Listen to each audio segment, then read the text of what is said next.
And we're live. Hello and welcome to the 71st episode of Hex Therapy Live. I'm your host, retired therapist Maddie ALLin.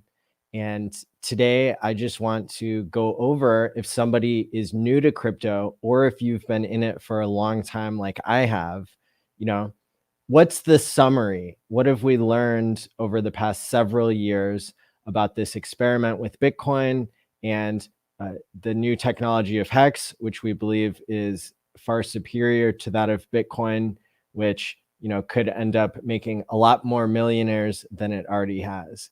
And the point of this is to also kind of document my thinking and rationale for why I'm in Hex and how I made my journey from, getting paid not a lot of money to be a mental health therapist and my background as a neuroscientist as well, to now I am hopefully going to be collaborating more with researchers who are trying to solve the problem of aging. And that's something that I think a lot of people have in common, is that everybody wants to be financially secure. They want to be mentally and physically healthy. And so that's part of the point of this show. So whether you're new or you've been here for a long time, I think this is going to be a good one. Go ahead and hit the like and subscribe button now and share this with anybody that you think would find it helpful. I am going to play a 30-second intro and then we'll get into it. It's from Maddie ALLin of HexTherapy.live. I like Maddie. Maddie tries to make the world a healthier place. He's a mental health professional. He's done research. There's nothing that a human being could do better than try and heal his fellow man.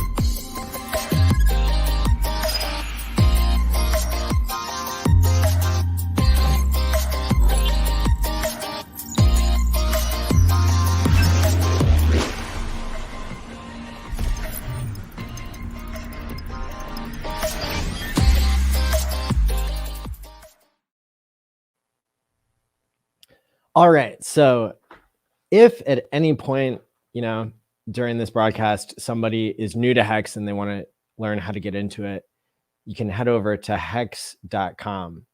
And there's going to be a big button and it shows you how to buy Hex. And basically the process is you're going to set up an exchange account at Coinbase or another similar exchange that's trusted. And you're going to set up your bank account just like you would if you went into a physical branch. So they're going to need your license and that sort of thing.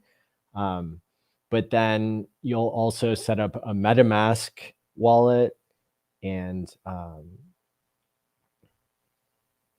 so the instructions are right here: how to get a MetaMask wallet, how to buy Ethereum. Sometimes you can buy some inside of the app itself, MetaMask.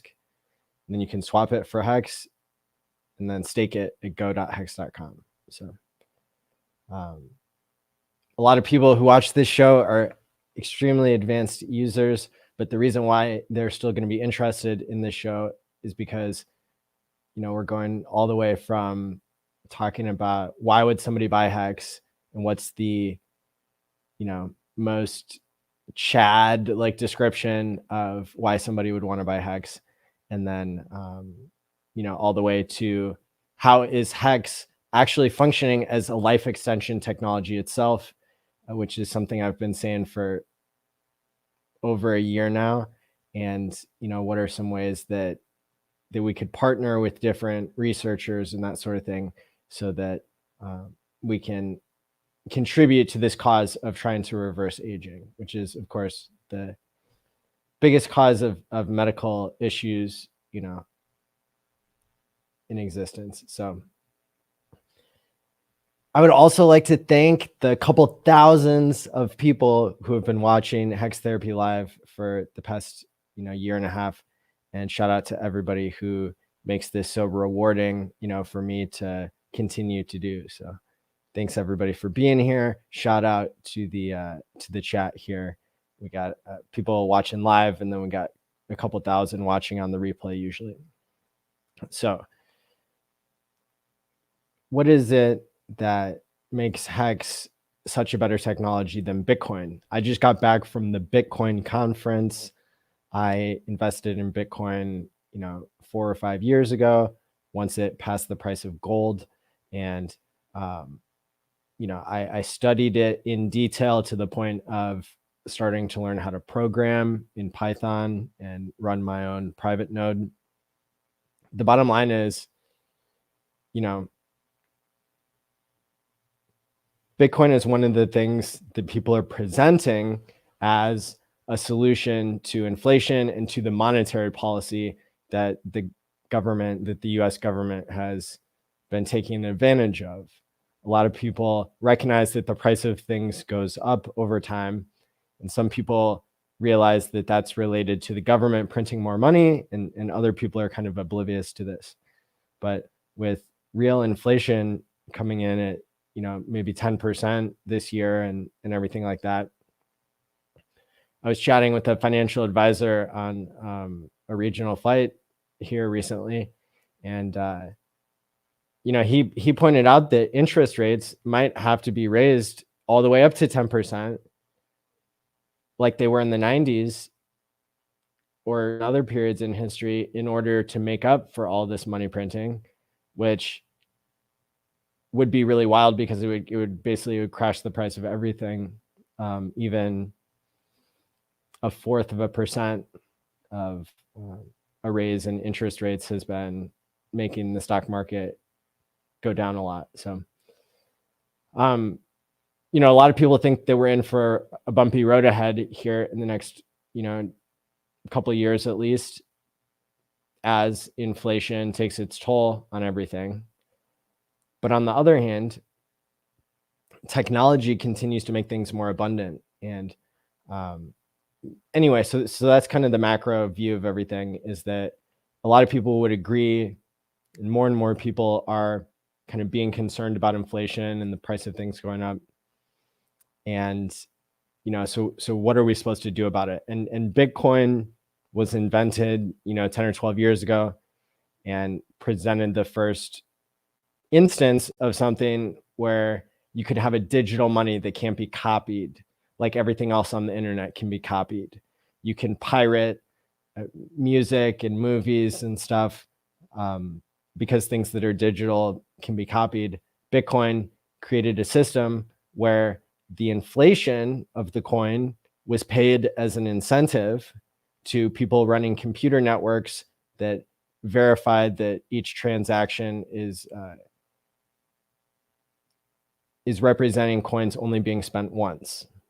So in the computational world, it solved the problem of double spends that had been plaguing the development of a digital money for so long, a money that could be digital and decentralized, right? Because for a long time, since the advent of PayPal, we've had digital money, but it went through a centralized place. And, lots of people realized that could be abused by governments, and that the promise of the internet was much greater, to be able to have a system where people can pay each other and not lose out to a third party or a middleman or a government, or be shut off by government. And, most people aren't really worried about that. They aren't thinking about that. But I think a lot of people, they're curious about crypto. And so it's really important for them to know why Hex is a better kind of crypto than Bitcoin is. Well, the reason is because Bitcoin is incomplete. Bitcoin was launched as the first example of something that could stop double spends.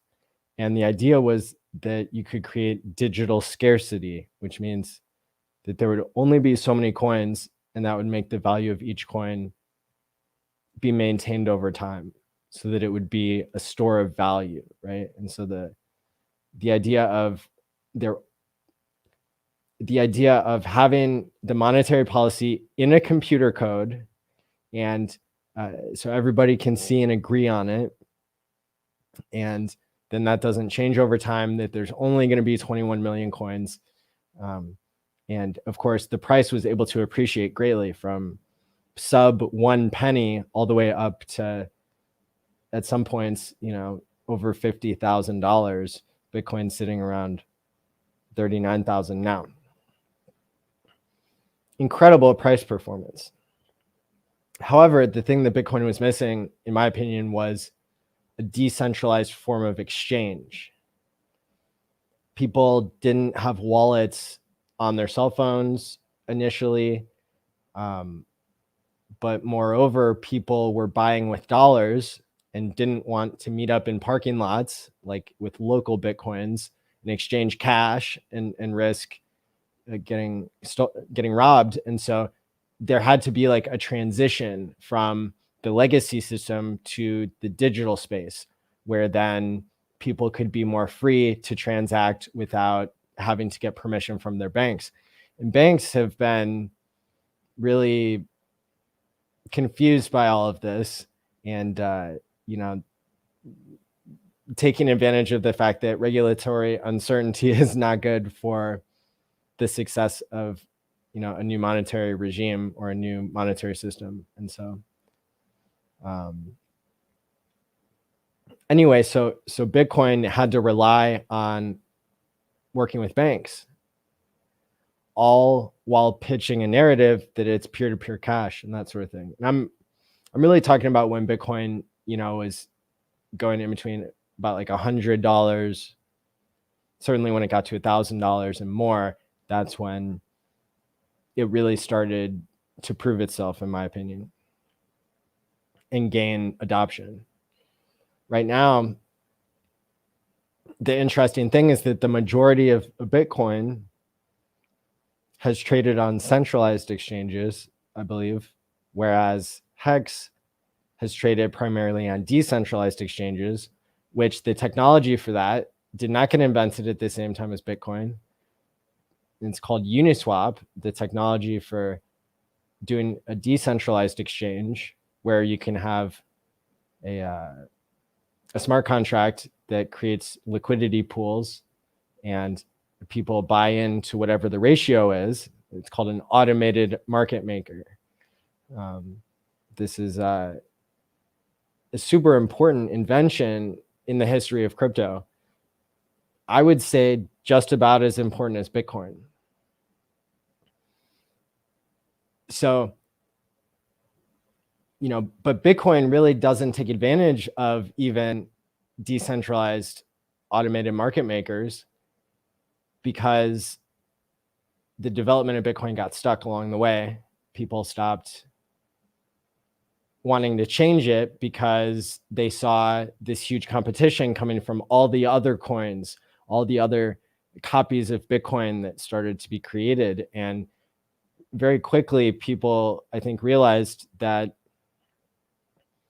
the game theory doesn't work as well with other coins. Usually, there's been 40,000 other cryptos created other than Bitcoin.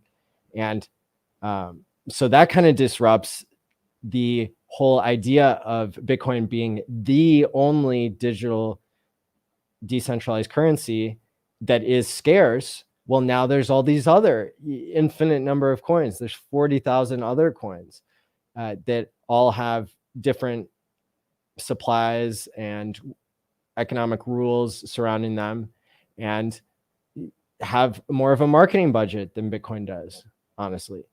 And a lot of onboarding and growing is based on marketing. And so the problem with that, and the reason why that didn't lead to like a great leap forward right away when lots of people were putting money into crypto, is because people were so excited by the whole idea that they were giving people money without completing the projects. So people were giving money up front. And if you know anything about like venture capital funding rounds and stuff like that, like in Silicon Valley and in like New York and anywhere in the world, if you have an idea that could probably change the world, as a founder, you might get like $2 million for it. That's like the initial seed round and that sort of thing. Like, which is a good thing and a bad thing. But but in the end, there's this like pretty intense vetting process, and then these venture capitalists end up owning huge chunks of everything, all the technology that's ever going to exist in the future, because there's so much competition to get their $2 million. Well, the crypto space is totally disrupting that, because now there's many billionaires and many millionaires that can throw money at whatever they want, and it's unregulated because it's decentralized, and it ended up creating the wrong incentives, in my opinion, because so many projects became promise coins and got paid based on their marketing, and then basically abandoned all the promises that they made. And it became a competition of who could promise the most, but nobody was ever worrying about delivering what was promised. And, you know, to some extent, even Bitcoin and Ethereum could be classified as promise coins, because they require a team of about 5 devs each to continue to maintain the code and watch out for bugs and that sort of thing as the ecosystems change. Whereas with Hex, the code is locked in part of the blockchain that occurred back in 2019. So the rules have been locked and don't require this like level of social consensus that we see in Bitcoin and in other cryptos, which I think is a huge advantage that's underappreciated. When I've onboarded people recently, I've had to explain, like, look, if you talk to other people about Hex and they know anything about crypto, they're probably going to call it a scam. And why do they say that? Well, it's because Hex is so revolutionary, and for a few other reasons. It's really disrupting a lot of the crypto space. The point of Hex is to time lock your money so that you get paid the inflation for holding the price up, because if you can't sell the coins that you have time locked, you're making the rest of the coins that people hold more scarce in the here and now. And so there's this virtual kind of lending that's happening between you and your future self. I like to say, and kind of came up with the phrasing, you're paying your future self by creating a savings plan and time locking your crypto. And that really pays for itself, because the people who are holding liquid are benefiting from the price going up and being able to sell it. But about 2/3 of users are holding on to their coins. If we look at the statistics that are a little bit hard to understand, kind of more complicated end of things. But probably about 2/3 of users are holding on to their coins. We can see that all on the blockchain. And so it's really incredible that Hex is happening totally on the blockchain, on decentralized exchanges. So you can see who's buying and selling at any time. And there are groups of like retired math people and traders who have quit trading, who watch like hawks all the wallets of everybody in Hex, all the big wallets, and have this chat room on Telegram where they discuss like the psychology of each major trade. And oh look, every time the price of a dog coin goes up, this person is buying into it, and so their behavior kind of makes sense based on their profile. So people are like profiling the major players in the space and admiring when people are building up their stack even more, continuing to accumulate large parts of the supply of Hex.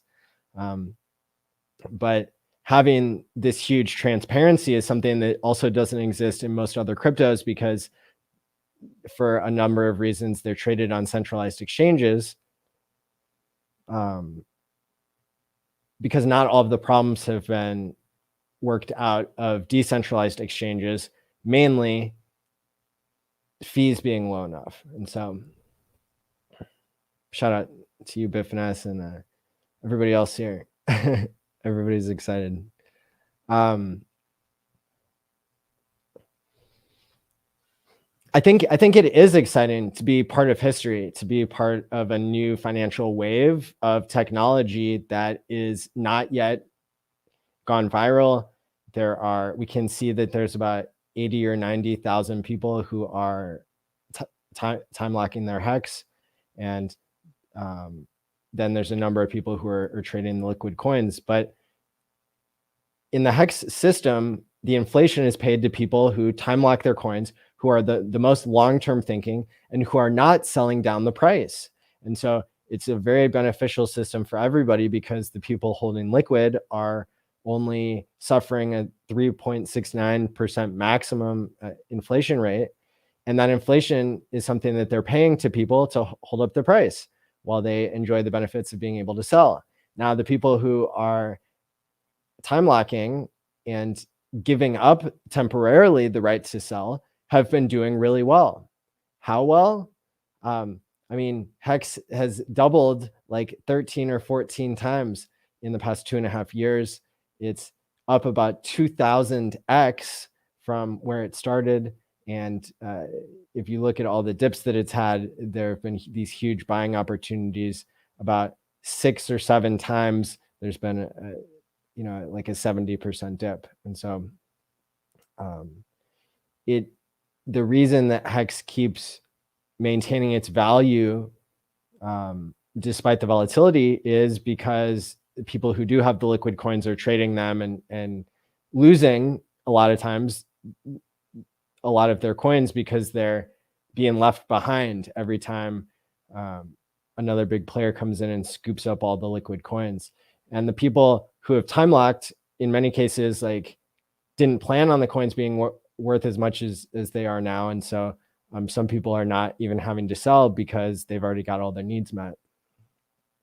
And so having this incredible of a system that has evolved, I think it's still underrated, and I think we can still do a better job of getting the information out there.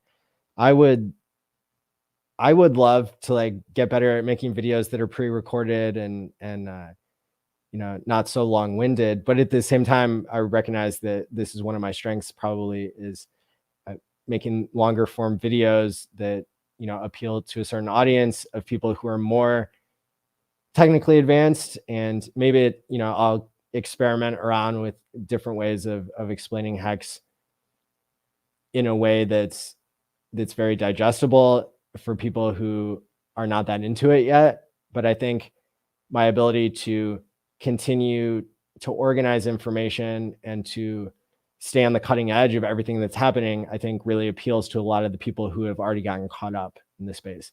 And that's why, I'm lucky to really be one of the streamers who has one of the strongest followings of people who are already multimillionaires in Hex.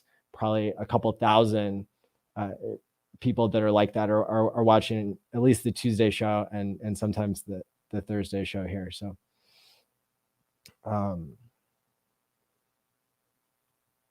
so Hex is creating this new type of relationship when it comes to being able to store value over time. And I'm not aware of any other product that allows you to time lock your money in the same way that Hex does, to the extent that if you don't serve half of the time that you promised to serve, holding up the price and keeping the coins scarce, then you can lose your principal.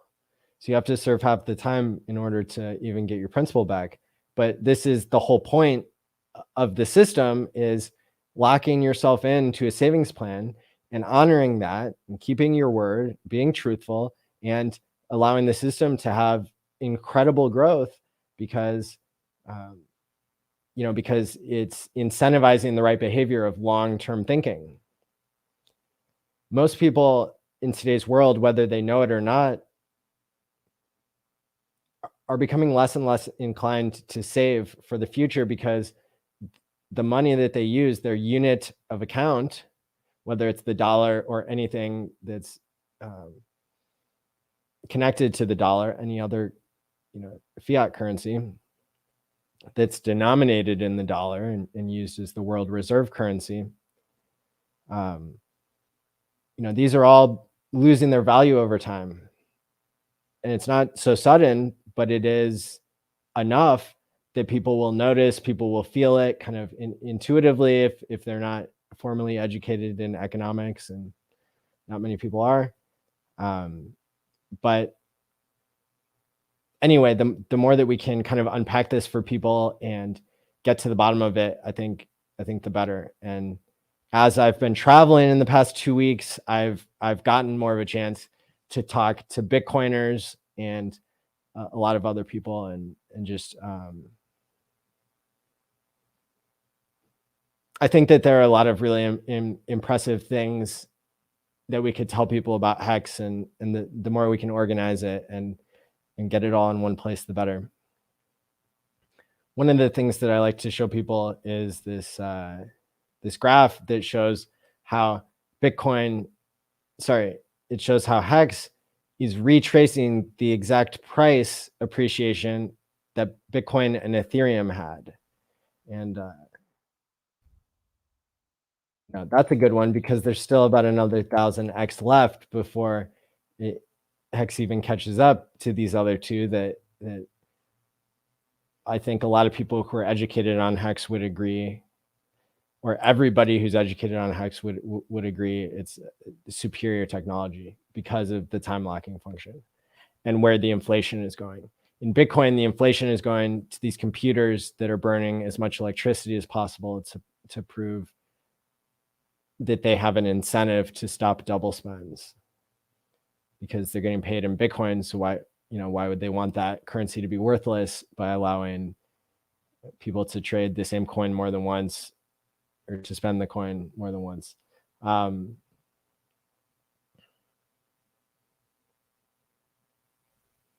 I'm going to bring up this chart here.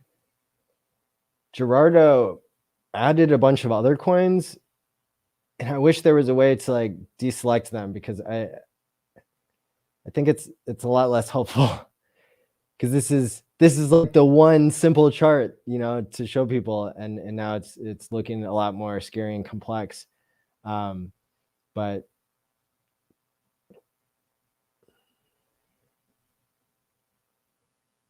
I'll have to dig up some of my old versions of the chart and get them in here so it's easier to show. But shout out to everybody watching. Thanks for stopping by, and thanks for being here. Appreciate all the positivity. Part of being a streamer is putting up with haters, but I can hide coins. See, the chat is already educating me on this. How do I hide them? Okay, cool. Thanks, chat. Look at how helpful that is. Just click on these and they go away. Perfect.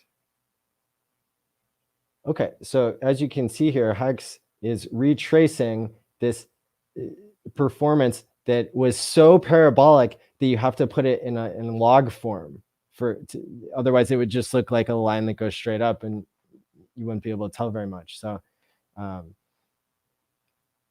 Hex is following in the footsteps of these other two currencies, and that's enough right there for a lot of people to want to invest in it. But I think it's important for people to understand why it's going to continue to perform so well. One of the things that bothers me a little bit is all the people in Hex who are excited about tradable stakes. And, this is a topic that, again, is not for beginners, but, I think it's important for somebody to be educating about this, because I know new things are exciting, and I know that we want to support programmers and all these kinds of things. Like, I don't want to discount that, but I also want to emphasize like how critical it is to understand what I consider to be very clearly the value proposition of Hex. People will always try to build around waiting and being long-term thinking. and everybody wants optionality until your price chart sucks for a long time. And I think at the end of the day, like, there's going to be enough people using Hex that are truly time locking it, and then there are going to be other people who are, picking up interest even though they've created a tradable version of their wallets. But at the end of the day, I think it's a really sophisticated technical point, and it shouldn't discourage new buyers from coming into the market.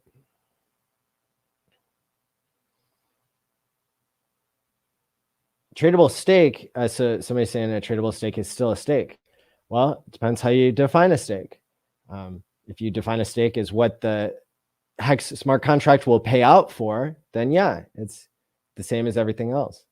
But if you consider the behavior of the user and the psychology of the investment, then it is very different when you have tradable stakes, which act a lot more like liquid Hex, than when you have a Hex that's time locked.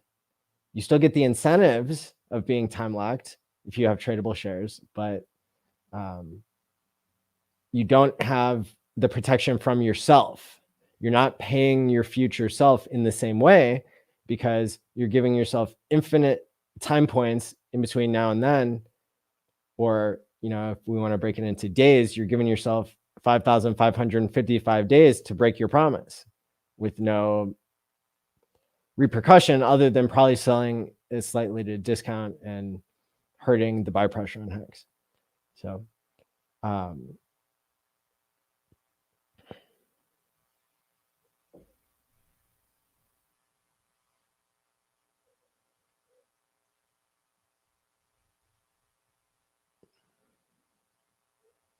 I mean, the fact that not everybody understands like the extreme nuance of tradable stakes versus immutable stakes is understandable. And I wish I could educate people better, because I know I've talked about it a lot, and seems like a lot of people still don't get it. But I think, like, again, human nature is people don't want to wait. And so it's like really easy to arrive at a decision based on what you're getting before you even consider what the truth is, or what the economics is, or what the human psychology is, or what the, how this is hurting the buy pressure. But the thing that put my mind at ease is I talked to Richard about this privately, and I'm not going to disclose like the details of our discussion because I respect his confidentiality. But at the end of the day, like, if people don't understand what I'm talking about, like, that's okay.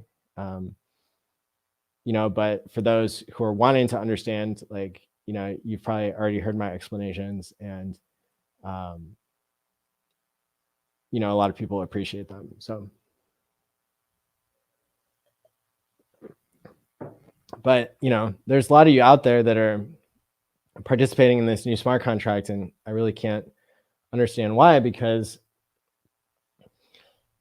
I don't think it's going to give you more than like a 1% to 10% advantage, and it comes at a cost. And I like the people who made it, and I like the idea of people making things, especially if they're not charging a fee and that sort of thing. But the fee that you're paying is the smart contract risk in the end. And actually having optionality in having a tradable stake is a blessing and a curse for a lot of people. Awesome. Yeah, thanks for the raid, Hex Token. Everybody should follow Hex Token on YouTube.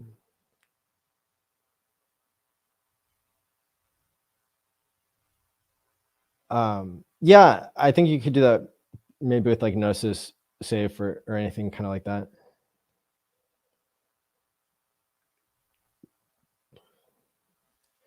What is the least amount of time that you can stake Hex? 1 day. But the way that the contract rolls over, I think you'd actually be locked for 10 days, or sorry, for 2 days. How much more is the bigger pays better? It's up to 10% if you have like, I think it's 100 million Hex participating. Might be 150, one of those two. If you go to allmylinks.com/ALLin, and scroll down, you can see, you can go to the contract and just read what it says.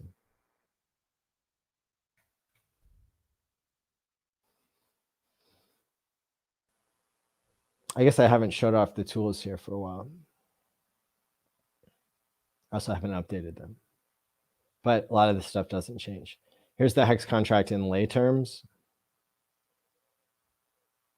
Oh, this is the Nerd Girl version. We need the Dev Kyle version. Here we go, original one.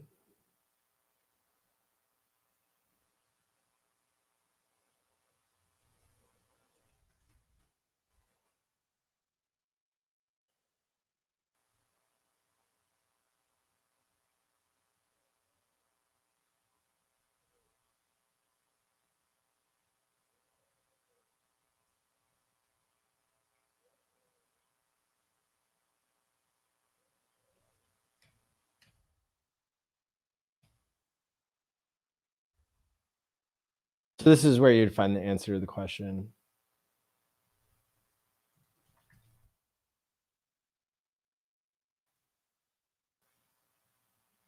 Okay, here. Yeah, a bigger, so yeah, sorry, bigger pays better is what we're talking about. So bigger pays better caps at a 10% bonus for 150 million hex stakes. But also now you know how you would, find the answer to something like that. This is a super, super important outline that goes over all of the logic behind hex and how all the code works. Shout out to Dev Kyle for making that. And hex is at 12 cents today, by the way. The all-time low is 0.00005 of a penny, like of a dollar, I mean, and the all-time high was about 55 cents. We were at over a quarter for, we were over 25 cents for a couple months at least.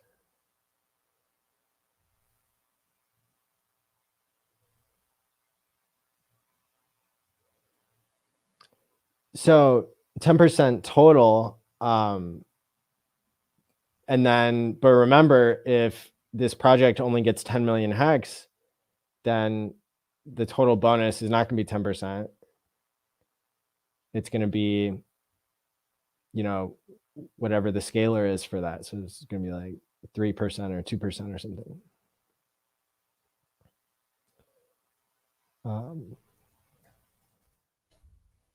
Up in the link here for allmylinks.com/allin.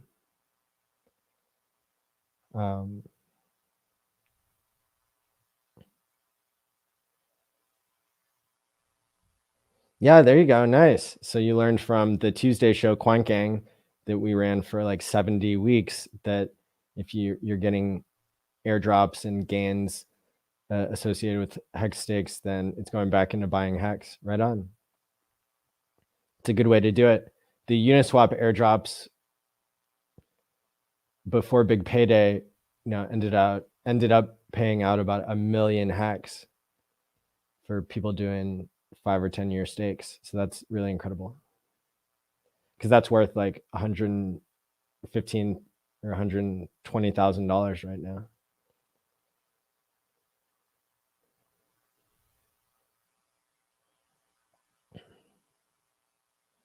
I mean, the other thing about, this Maximus contract, like, I think maybe it's a good start, or maybe some people want to participate in it. I would kind of advise people, to think twice about doing it, because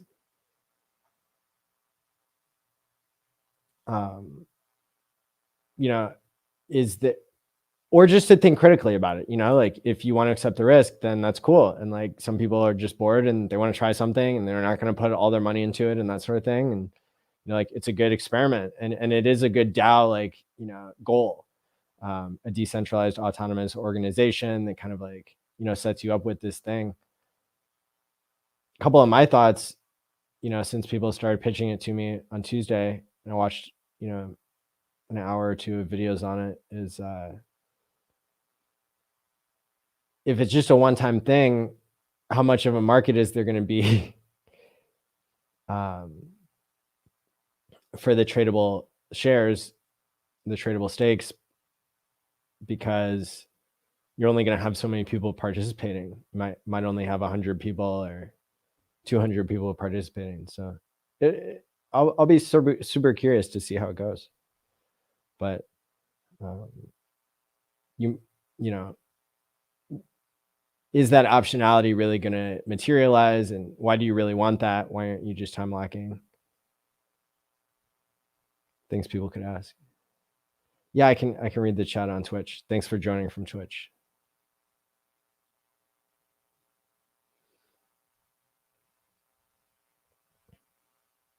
Oh, you're talking about buying it on a dip. Interesting. Why do you think people will buy Maxi? Because they'll trade at a discount, and then that hurts the buying pressure of Hex. I don't know, maybe it'll be super popular. Maybe my read is off on it. That's kind of the reason why I'm talking about it, is because it's curious and different, and I specialize in game theory, so I want to understand it all. Yeah, appreciate people building around on the ecosystem. What's up, Cookies in Crypto? There haven't been many traded shares yet so far. It's just led people to make longer stakes, which would be a benefit if we didn't think that people will eventually sell their tradable stakes the next time Hex doubles, that they'll trade it at a little bit of a discount, which will hurt the buy pressure. And then it's not really that they're staked longer if it's trading ownership all the time. I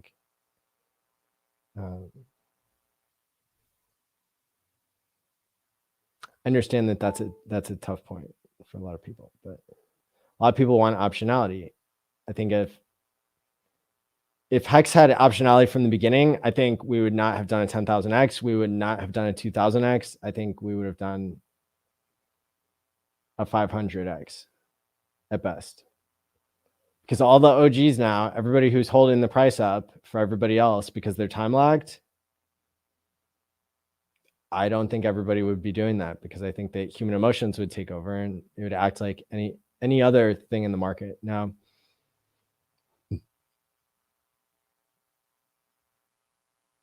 maybe I could imagine a situation where it wouldn't go like that, but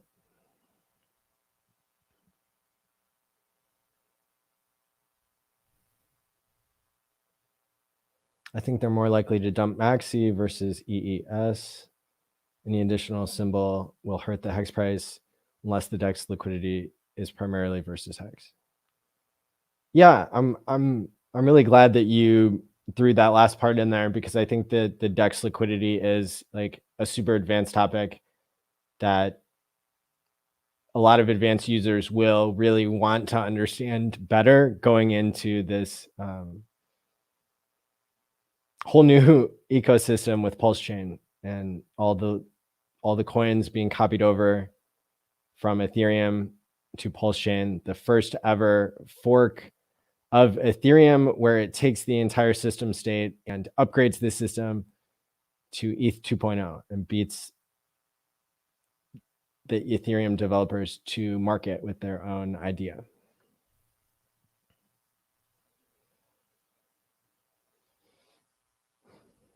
How will it hurt buy pressure if Hex is locked in the Maxi contract? Because new people coming in to buy Hex will not be buying it from the previous, new people coming in to buy shares, so time locking Hex, will not only be able to get it from buying Hex and time locking it. Currently in the system, if you want to create a T-share, you have to buy a certain amount of Hex and you have to time lock it. But who are you buying it from? Only the people who have it liquid. In the system that is starting to emerge very faintly, you're able to buy not only from people who hold liquid, but also people who hold tradable stakes. And so it's who you're buying from. And then when Hex does 100x, like it's done, what, like 3-4 times already.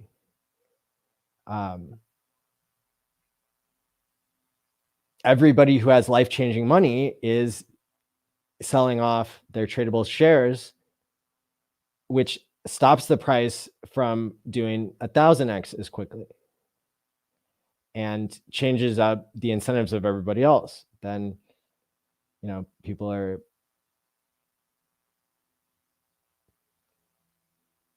interacting with the system differently. It's incredible that any of this stuff works. And when you start changing things, then you really have to think through it. And I've spent months and months and months and months thinking through it since, I was one of the first people to make multiple videos about tradable, and we called them encapsulated stakes back then, back like 8-9 months ago. And maybe it's been 10 now, but maybe it's been longer.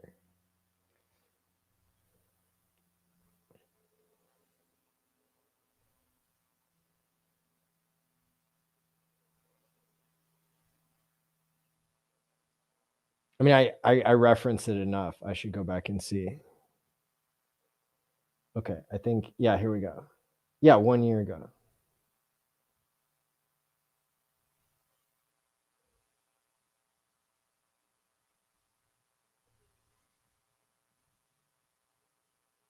So can it tell me when this was? Oh, March 8th. Okay, 13 months ago now. Gosh, time flies. Yeah. So we were talking about it back then. So anyway, I can assure you that it's not going to wreck the entire system. I don't know if I can assure you that. Based on all my advanced analysis and thinking, I don't think it will wreck the system.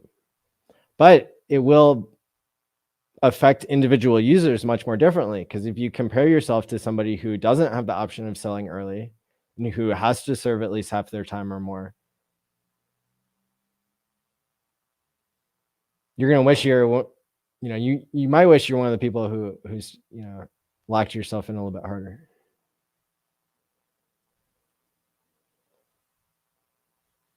Yeah. Okay, so we got one more person who's seeing the light. I understand now, on the other side of the coin, if nobody sells their maxi, it helps the buy pressure of Hex.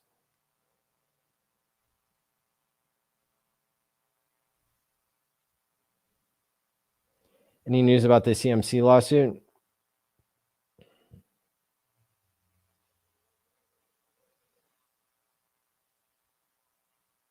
What did I hear?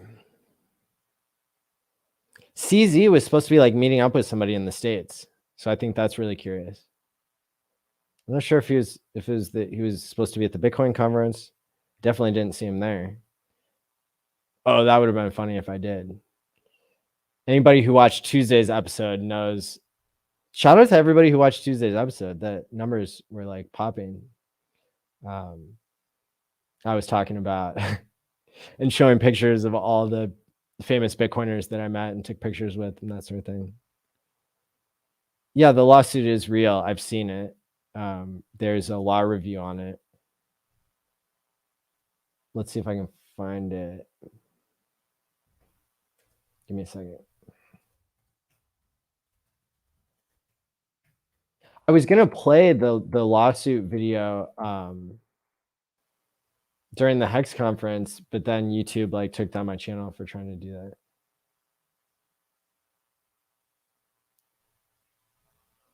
I forget who's the group that does it. It's like Crypto Law Review or something.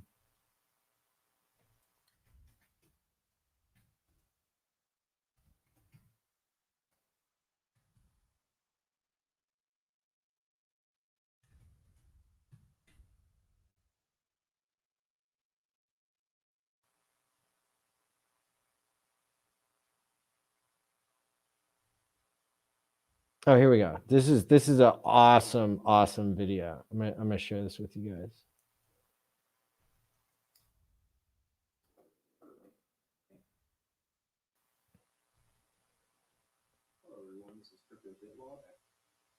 I'll drop the link here. I might add this to the community tab as well. That's kind of where I've been organizing like videos that are super influential and where I want to go back and have an easy list of them. So here's Crypto Bit Law did a video, Hex crypto class action lawsuit analysis, and walks through every paragraph of the lawsuit and explains what it means and what the precedents are and that sort of thing.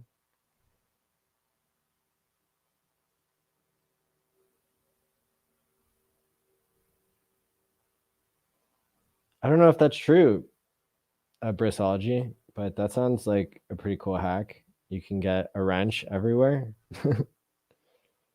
That sounds too good to be true. Would I have the guys on and ask them some of the questions about it? I don't know, maybe. I don't want to like mess with their success. I guess I like those guys a lot. I think they make useful tools and stuff. So I don't know, maybe. If they really wanted to come on, maybe I'd do an episode.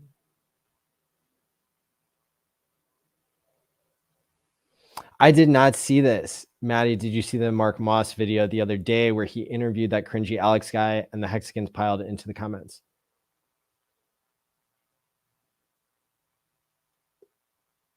So I realized that those two guys are friends when I got given a copy of Mark Moss's book that I did not read and like, plan to burn effective immediately. But I think Alexander Svesky was like an editor forward or something. Like I think I saw his name on the book. And I ran into Alexander at one of the dinners. And then the next day I ran into Mark Moss, who I got a picture with at a breakfast. But I was like not sure how much I should say online, but then I didn't care like about how I saw Alexander Svensky like arguing with his girlfriend all night. And I was joking that it might be because he had such poor manners when debating Richard Hart and then took it down, took down the video, like, because he got beat so bad comparing Bitcoin and Hex.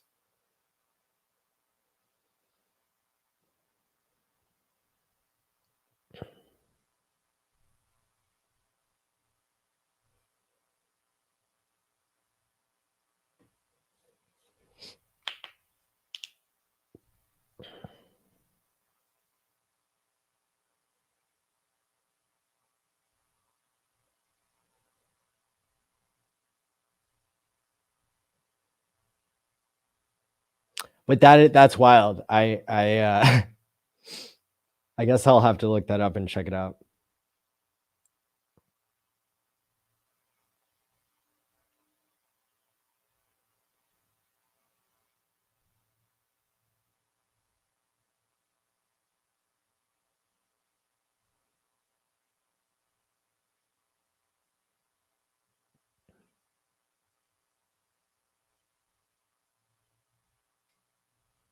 Did I drop the link or did I just say I was going to? Yeah, there it is.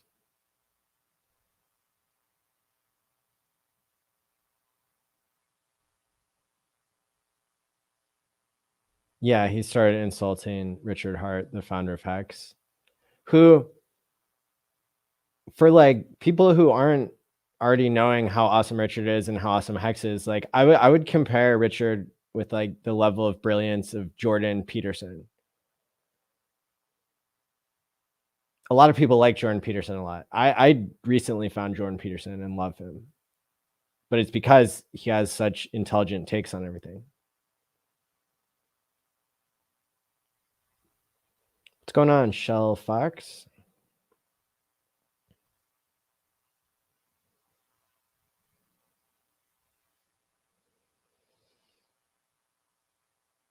what I meant by that is what I said, that that private conversations are private, but at the end of the day, all of the conversations that I've had and reported on here still stand, that my thinking has evolved on the topic, that tradable shares, in my opinion, operate a lot like liquid hex does and get a little bit of an incentive, but that incentive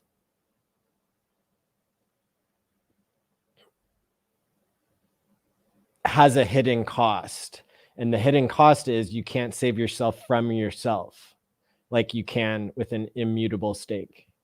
And those of us who have immutable stakes, like, might not even all support the immutable stakes because waiting sucks, and because delaying gratification is not as enjoyable as immediate gratification. And as the price of everything goes up, and as crypto remains volatile, and as Hex remains volatile, people get impatient. And so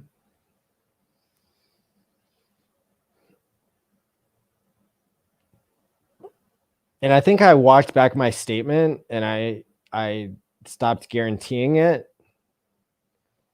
which I can't guarantee something in such a complex economic system.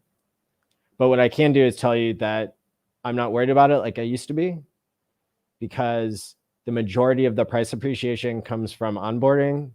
And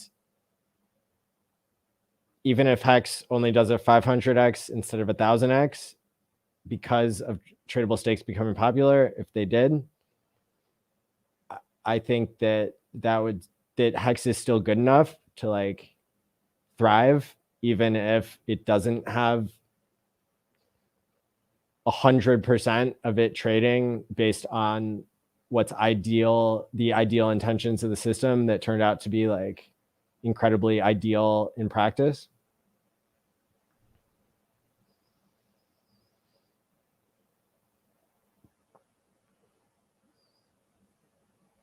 Yeah, I think that it's just another version of liquid hex.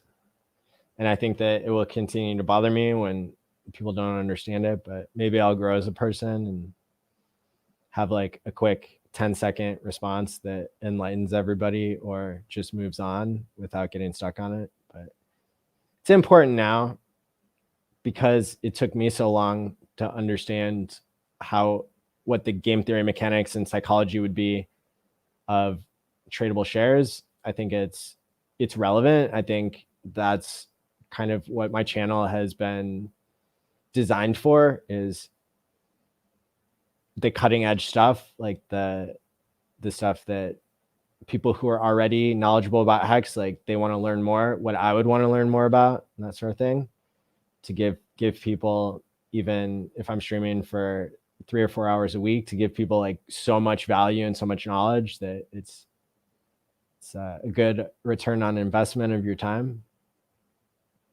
And that's the other thing that I kind of wanted to get to in this, today's episode, is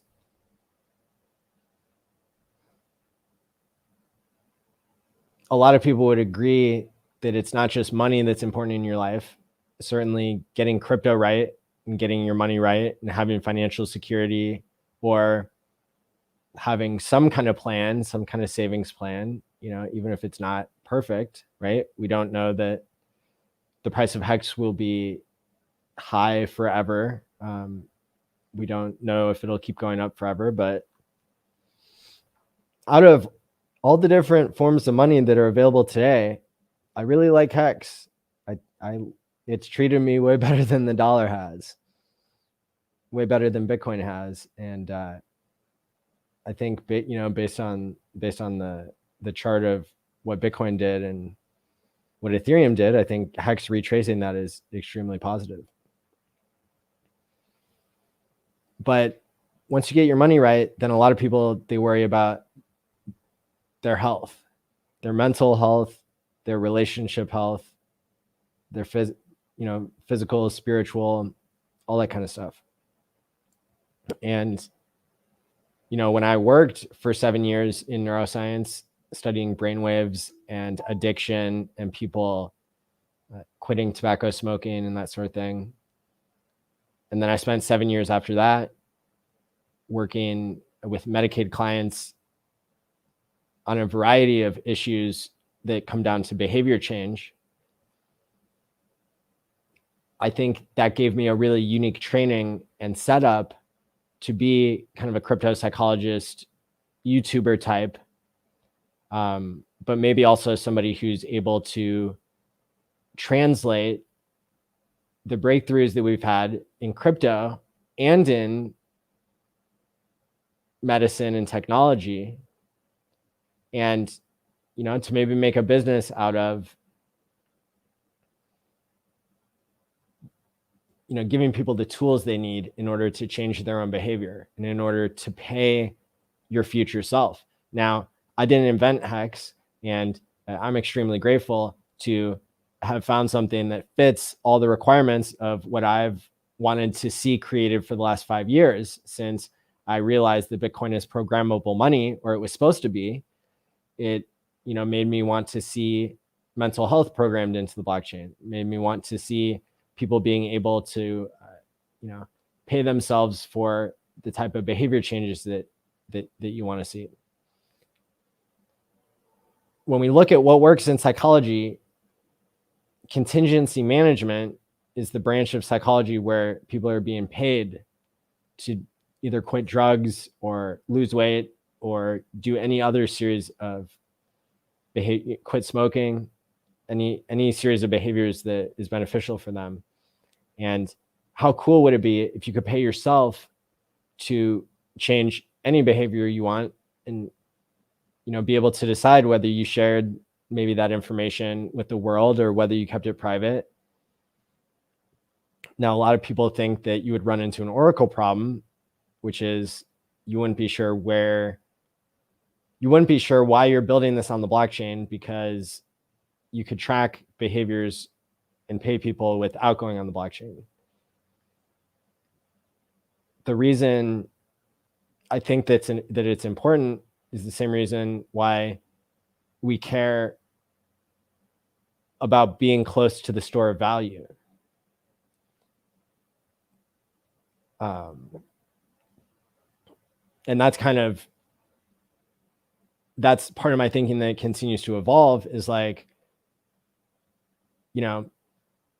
crypto, if you're in a crypto where the price goes up a lot, that's highly rewarding and it's addictive, and it's like you have all this addictive energy for something.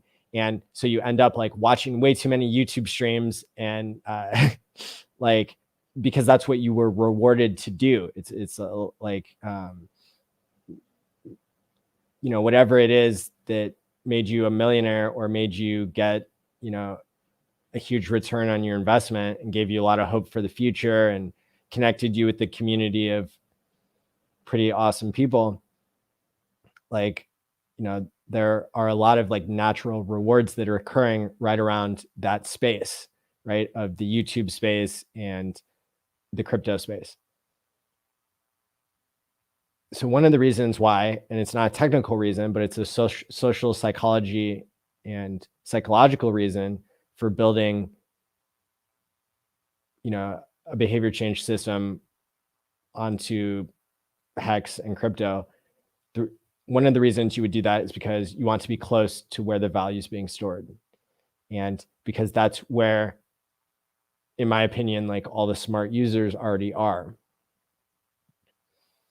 That's where the fertile ground is. That's where the future is.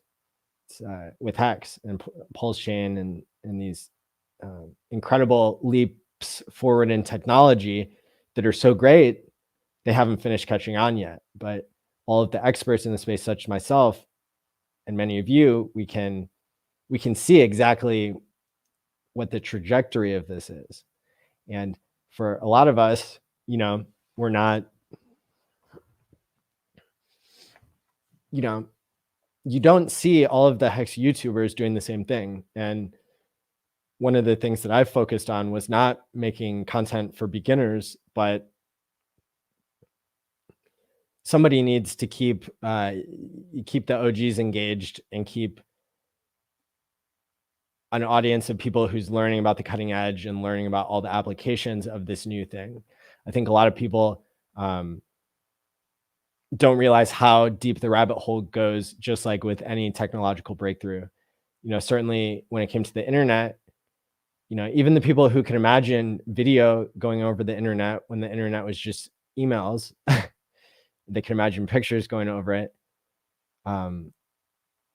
There was still a lot of work to do, but when you have the right pieces coming together at the right time, that's when you get these leaps forward. And if you've studied Richard Hart and the hundreds of hours of content that he's made, as I have, you'll remember that he's made comments about all his life he's been collecting useful pieces. And it was part of his explanation to the question of, how did you get so much of this right? And he said, well, that he'd like to take credit and just say that he's, he saw everything coming and but it's really been preparation meeting opportunity. And I think that's really important for those of us who want to explain that to people and be kind of documenting and understanding, like, how did this revolution occur? Even though a lot of people aren't aware of it yet, those of us who are very interested in, like, how did Richard get all this right? And, what does it take to make something this important? And I think one of the most important things we can do with the best programmable money that we have is to use it as a tool so that people can change their own behavior and unlock the next level of their health and wealth. So I made a proof of concept like 4 years ago when I learned how to program in Bitcoin about paying yourself to take steps. For more physical activity, you would be able to pay yourself more Bitcoin. And, I like programmed into the Fitbit API at the time and the software development kit and everything for that. And I was able to like come up with the right line of code that I taught myself to pull, the step data off the cloud and give the permissions and everything. But unfortunately the cost of doing Bitcoin transactions at that point was, $20 a pop. And so it wasn't practical to make that. And that's when I started expanding what I was learning about to things like Hex and Ethereum and all that kind of stuff. But this idea, I think now that's coming into focus has to do with this sleep headband that I've been talking about in recent episodes. And so that's something that I'll keep reporting on as it develops. And I saw that there were some people who watched the show who messaged me again and have some contacts for me. Going to the Bitcoin conference, it turned out, was a huge plus for me because I met more people who are like super interested, who have mad connections, like the CEO of the Methuselah Foundation. I met with him and he's like, let's go, like, let's get started. Let's test this stuff out, So I'm going to send him one of these sleep headbands and have him try it out and see if he notices the difference as much as I did for having a way to back up your memories more reliably as you age, but also the ability to be able to sleep an hour or two less each night and still feel more rested than you would otherwise. That is a huge value proposition. But on top of, but I think that Phillips did a poor job with the marketing. I think they did a poor job of like training people to use the device. I think there's like so many things that they could have done differently that would have made it catch on. And what a waste, in my opinion, that there is this, in my opinion, life extension technology. And so I want to talk about that for a little bit before we wrap up here, because when I make these statements like Hex is a life extension technology and the Philips Deep Sleep headband is a life extension technology, like I want people to be able to deeply understand what I mean by that. Let me grab the box, the demonstration box I have here. It's sitting right next to me.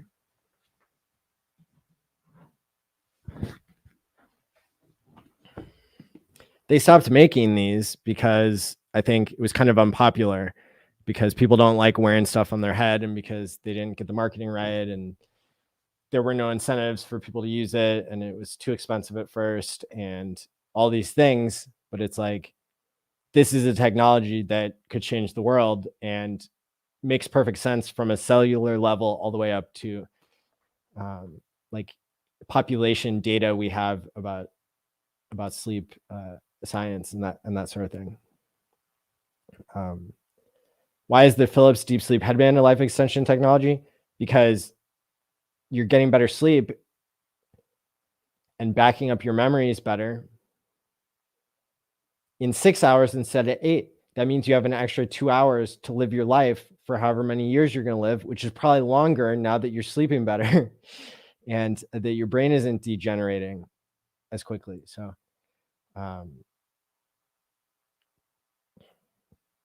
that's pretty self-explanatory. But like, even if you had the same number of years on Earth, but you had 2 extra hours each day, I think a lot of people would be interested in that, especially if it made them feel better and more rested and that sort of thing.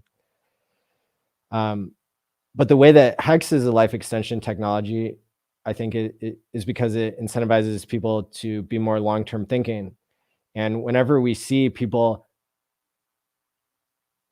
having people, places, and things and monies that allow you to delay gratification and allow you to be less impulsive, that has major health benefits that can be quantified.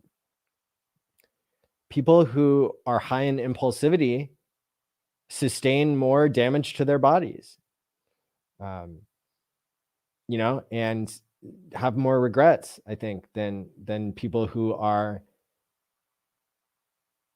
not having impulse control disorders or not having impulsive behaviors that are a problem.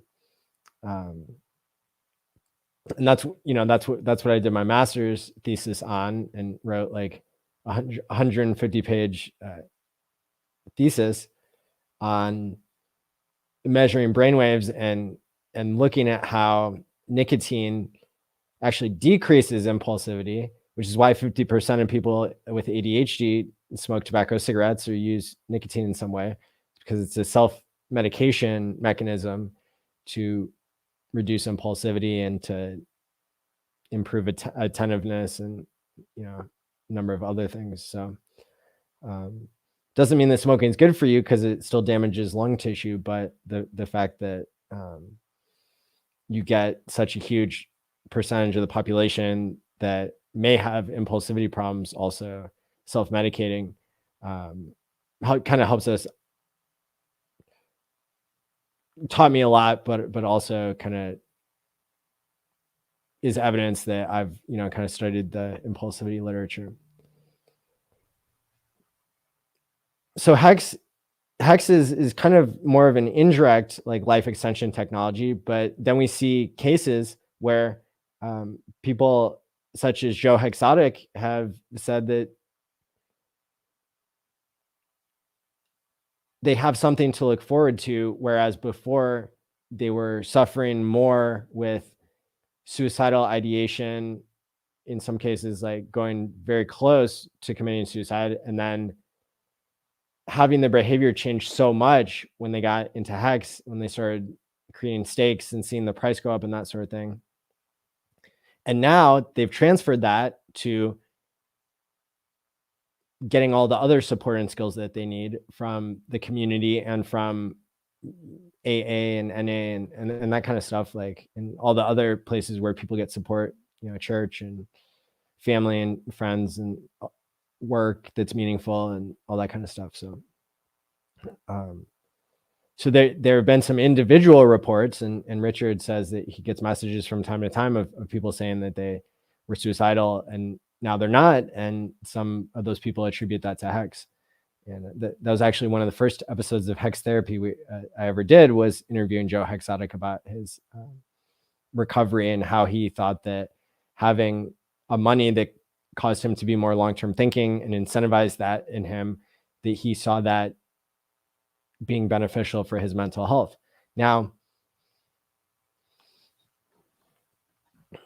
it's not like once you're rich, you don't have any more problems. And, we've also covered on this channel sudden wealth syndrome and how people get a variety of issues coming up when they lose as much contact with the version of life that they had before they became suddenly wealthy. All of a sudden,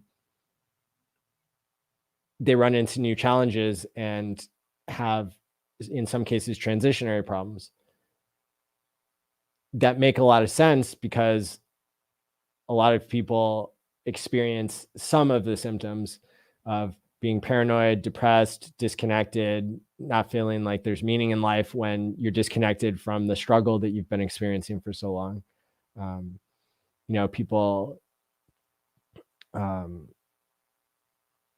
spending all their money at once, kind of the lottery syndrome is what a lot of people think of. And it's interesting that there's only about 15 or 20% of people who win a huge lottery are, go bankrupt shortly after that. But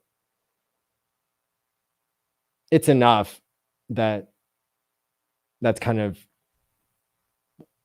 known that happens to people. Jordan Peterson's voice can be funny sometimes. I'm thinking about adding some hedron. If Hex is good, people won't sell it. That's different than if you can't sell it. So not wanting to, and if you haven't experienced, if you haven't held through over a 1000x increase, with and without immutable locking, then I want to find out more. But what I'm trying to say is,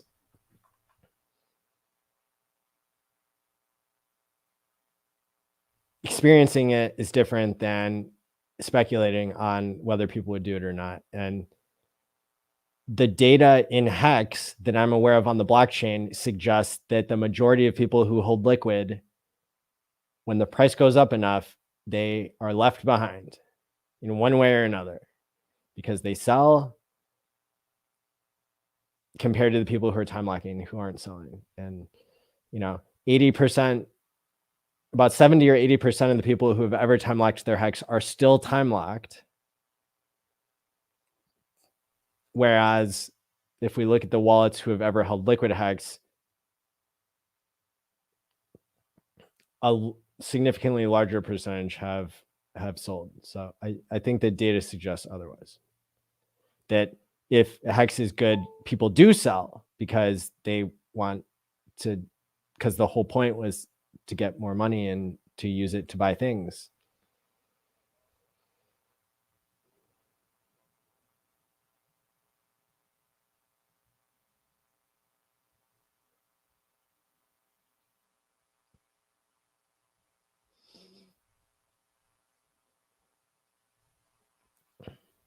I feel like I'm starting to get a little bit under the weather. I've got like kind of cough that's trying to start, so forgive me here.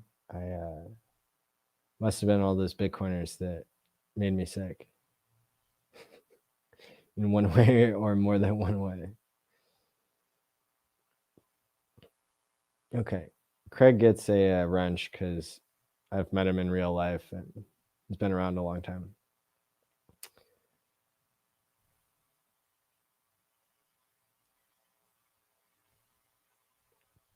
So let's see what else we got here.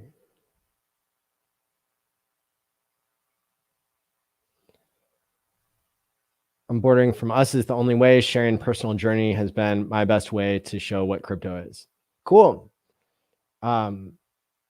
If people ever want to onboard people or check out the playlist that I have to onboard people, the playlist is called What is Hex? And you can get to it by going to HexTherapy.live. And it's got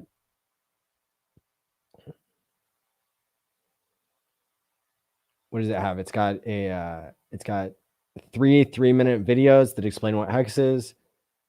And then it's got a 15-minute testimonial video in there, which is pretty cool. Some of you may have appeared in that.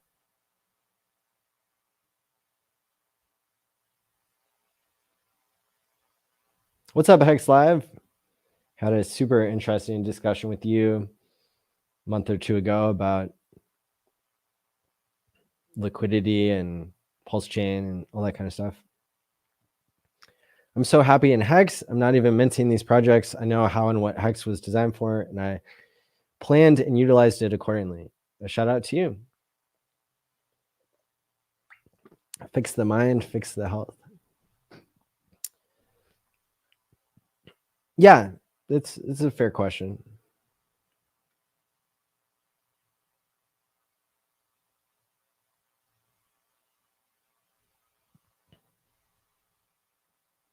Dogs only one.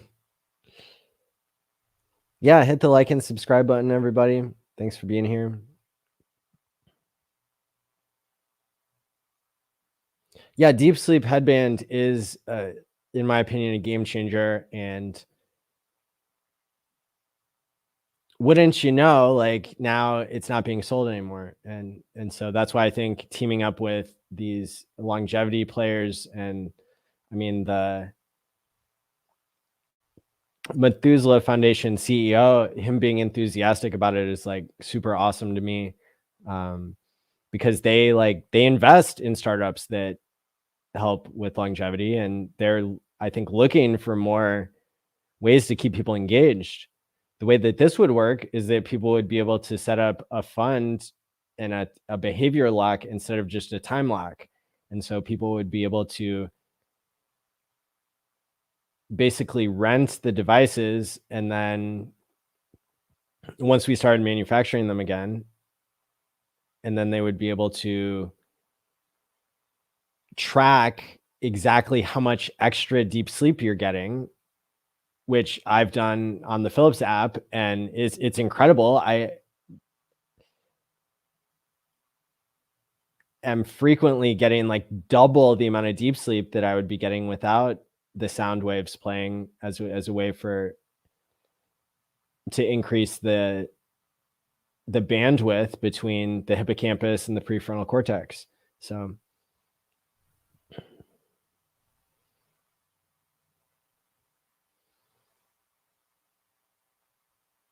that could be it, but I really think that the product failed because they didn't have the right pieces together. And I'm basing that off of how much of a discount they traded on eBay and other platforms. Like the device cost $400, but people who had only used it once were willing to sell it for like $150 to $200 online. And that was eating into the buy pressure, I'm sure. And it never really got popular. And I think that they weren't allowed to market it as something that would help with Alzheimer's because it wasn't FDA approved for that. And so they were just using short-term thinking and hoping that it would catch on anyway. And they made a bunch of statements in their paperwork like, oh, it's not recommended for anybody with sleep problems, because they were just avoiding the regulatory stuff. So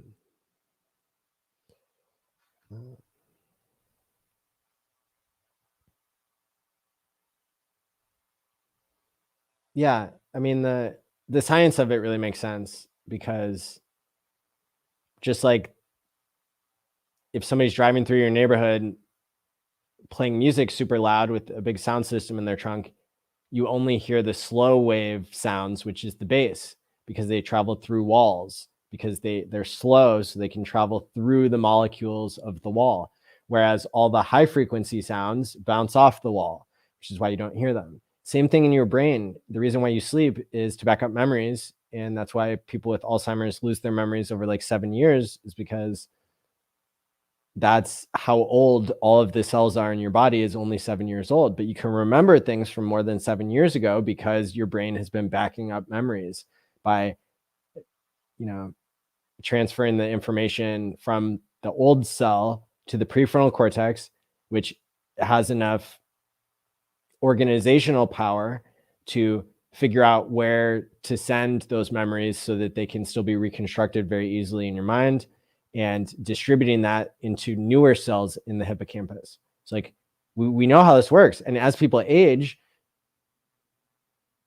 they get less deep sleep and more Alzheimer's. So, I mean, it makes perfect sense that playing a slow wave sound only when people are in deep sleep, because you're measuring the brain waves of the person using 2 electrodes in the headband, you're able to deliver like the right, like sound waves for the brain to back up the memories that it needs to back up. Headband works. I bought Hex. Okay. Not sure if you're joking or not, but that's what's up. Still time lagged. If we were middle-aged, I don't know that Maximus is a good choice, because in my opinion, it gives you optionality when you could just create a staking ladder. That's the optionality that I use. I have a stake coming out every year on my birthday for 15 years, and then I restake the principal. And if like something bad happens, then I could just EES something and get the principal out, and I'd be fine. Like for the stakes that are have already served half their time, like, the ladder's mature enough to where I could deal with an emergency that way. So I've got all that optionality I need, but I've also got all the protection I need and the right incentives. Even if I ended my stakes that are coming up here this summer, I've served 90% of the time. And if I ended it now, I would lose all my big payday bonuses and everything. So like, I'm very incentivized to serve out all the time. And that helps the price stay up, just, because everybody's playing by those rules. I'm 96% staked at 8.5-year average. I have no idea why people don't stake. However, it did take me 6 months to stake. Well, there you go, Jerry. Wrench gang.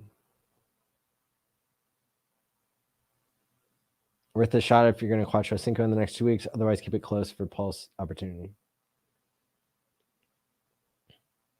I'm struggling to hold liquid for pulse chain launch. I'm a Quattro Cinco addict. I also think it's important. Like I've experimented with having liquid as the 0 step on your ladder. The ground floor of your ladder is liquid. So if you're starting out now, maybe what some people would choose is to do a 5, 10, and 15-year stake and then hold the rest liquid. And then you've got basically a 3-step ladder with like a liquid floor. And then you can fill in those other years as needed. That's one way to do a ladder that might make sense with all the Ethereum fees right now and that sort of thing. That would be I don't know if we want to call it a 3-step or a 4-step ladder, but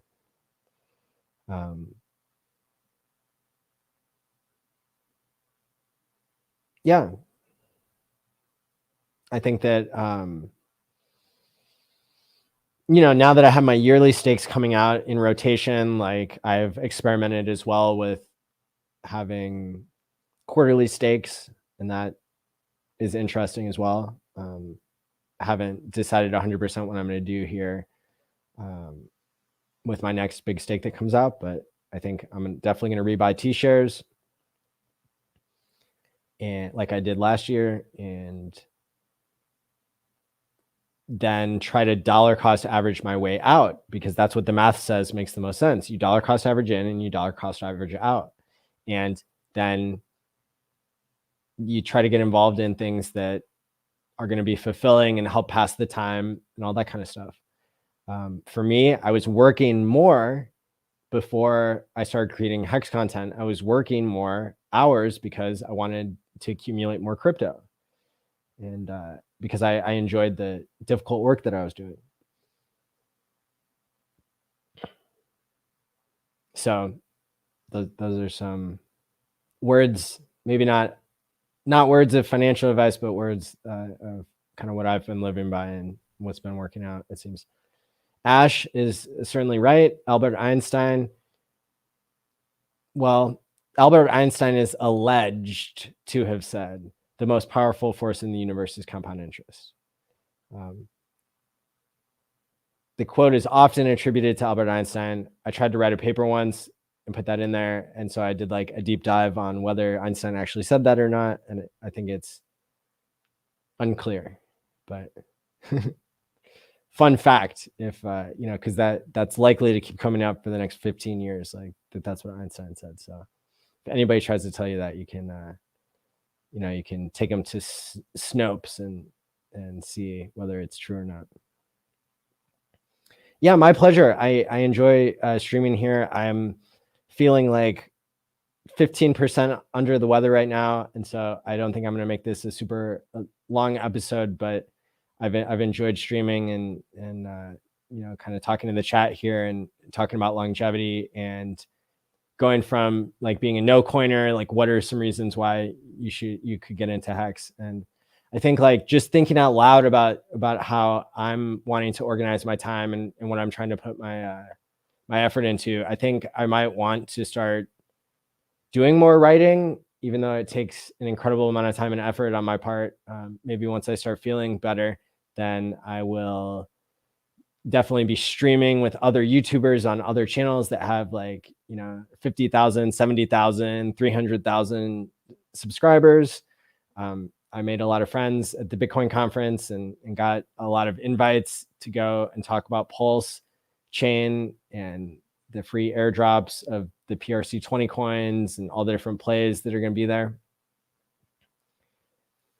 But I think also if I'm able to do more writing, that will help to crystallize the ways that I explain things and give people more options in how they consume the content and that sort of stuff. So putting that on my goal list, self-improvement list. You've already seen me writing an article recently about the Sens Foundation, exposing the board of directors and how we already got half of them to quit, and now we need the other half to quit so that that money doesn't get wasted and gets used by its rightful person, Aubrey de Grey.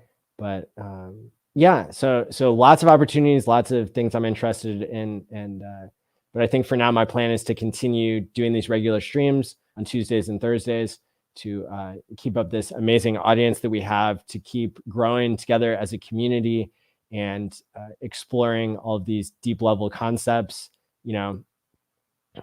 Just to go over a couple of the major like discoveries and points that we've made on this channel in the past like 2 or 3 weeks, in case you're into that sort of thing, like a summary, which most people like. I pointed out that in practice, it seems like if you count the OA buying an extra 45% of the supply of Hex off the market in the past 2.5 years, like that Hex is actually an extremely deflationary currency if you think that those coins are never going to be sold. Another huge thing that seems to have been hinted at in Richard's most recent stream is that all of the tens of billions of dollars of value that the OA has created for itself out of Pulse Chain, basically sacrificing all of the Hex for Pulse Chain and then sacrificing for Pulse X, that those holdings, as well as the hundreds of millions of dollars of stable coins and all that kind of stuff, like could be used to buy up the Hex price in the future, which is, it's, I say it and it sounds too good to be true. And I am not aware that people have really accounted for this, because I think it's like super likely that Richard continues buying Hex. And I think it's super awesome game theory to understand that Richard doesn't have to sell because he's got so many billions of dollars of every other coin, even the coins he didn't create, like Ethereum and Bitcoin and USDC. So it's like the most bullish thing ever in the world is to just have one of the richest guys in the world. Like Richard is, if you believe that Pulse Chain and PulseX, I mean, if those go well, I mean, Richard's already in, like, I think the top 25 richest people in the world. So if you consider that he could use his own bags that are maybe more popular than Hex's at first to like pump his other bags, and that's like a legitimate thing of market making, and like it's actually a good thing for the people who own Hex to have more competition, to buy up the coins, to not have cheap coins anywhere. That's an incredibly awesome thing. That makes the coin much more scarce if you have that much competition and buy pressure and that sort of thing. So that's been really exciting to report on as well, that that Richard may have been hinting at that, and that there's so much possibility there. So with that being said, thanks everybody for tuning in. Stake wisely, my friends. And what am I going to run as the outro? How about Roger Ver? That sounds good. All right. Thanks, everybody. Hi, everyone in the Hex community. My name is Roger Ver. I was the first investor in the cryptocurrency ecosystem, and a long time other participant in the cryptocurrency ecosystem. Really did a good job of convincing me to make a video for all the Hex fans out there today, even though I'm trying to take a break from social media, everything. But just want to congratulate you guys on raising, I think I read $27 million for SENS. That's a really big deal and a really big amount of money. And so thank you and congratulations for that, since that's something I'm also interested in. Anyhow, I haven't had time to follow Hex real closely, but from what I can see, you guys are trying to build faster, better, cheaper, more reliable payments and a platform to do all of that than everything Ethereum could do, and then some. So just want to congratulate and cheer you guys on when it comes to those goals that you have. And wish everybody the best of luck in the future, building a better world for all of us to live in. Thank you all so much.